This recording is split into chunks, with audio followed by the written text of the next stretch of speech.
प्रशंसा नहीं करते कि मोदी सरकार जीडीपी 5वें पर ले आई, अर्थव्यवस्था हमारी 5वें नंबर पर खड़ी है? प्रशंसा आप भी नहीं करते, आप भी उसी हिसाब से छिपाते हैं, उसी हिसाब से बताते हैं।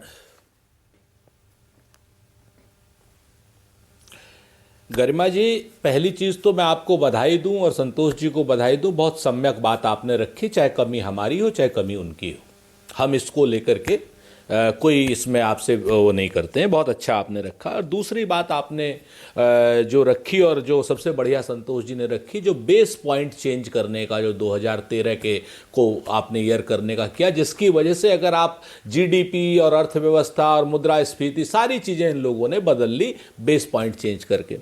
एक बड़ी बात कहते हैं ना कि दुविधा में फंसे लोग और सुविधा में फंसे लोग करते हैं बात जंगल की, गमले में उगे लोग। आप ये बताइए ना कि 1952 के बजट से लेकर के 1961 के बजट को अगर by the way Bharatiya Janata party या जनसंघ की सरकार 61 में आ जाती और 71 तक, आप कैसे कंपेयर कर सकते थे? नंबर एक।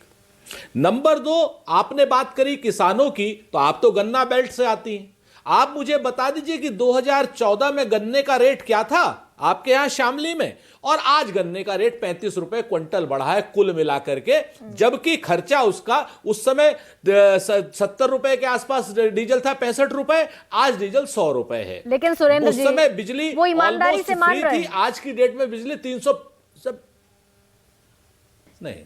अब ईमानदारी से अगर मान रहे हैं आप, अगर इस चीज को कह रही हैं कि वो ईमानदारी से मान रहे हैं कि 1 लाख किसानों ने आत्महत्या कर ली, तो क्या उनको इस अपराध के लिए क्षमा कर दिया जाए?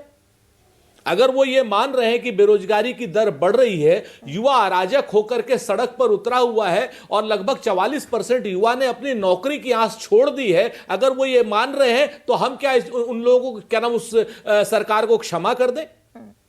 सपने अगर आपके खत्म हो जा रहे हैं, लोगों की कमाने की इच्छा अगर आप खत्म हो जा रही है, किसान की आय दुगनी तो नहीं लेकिन उसका कर्ज और खर्च 3 गुना हो जा रहा है, तो क्या ऐसी सरकार को क्षमा किया जा सकता है सिर्फ इस बात के लिए कि वो मान रहे हैं? लेकिन और किस तरीके से मान रहे हैं? हाँ, कौन सी चीजें बता रहे हैं आप? पर कैपिटल इनकम में दुनिया में 142वें नंबर का मुल्क है भारत। लगातार भारत का कंजम्पशन गिरता जा रहा है, बचत घटती जा रही है लगातार भारत की। इसको कोई बात कर रहा है? आप बात कर रहे हैं कि साहब हमने स्टार्टअप कर दिए, हमने कौन सा मुद्रा लोन दे दिया। अगर इनके मुद्रा लोन कहते 40 करोड़, गोपाल जी बड़े अच्छे इंसान हैं, आंकड़ों के बड़े बाजीगर हैं, हमें इनसे व्यक्तिगत कोई शिकायत नहीं, लेकिन गोपाल जी अगर 40 करोड़ मुद्रा के लोन आपने दे दिए और एक मुद्रा के लोन पे 4 लोगों को भी रोजगार मिल गया, तो 120 करोड़ रोजगार तो आपने दे दिए।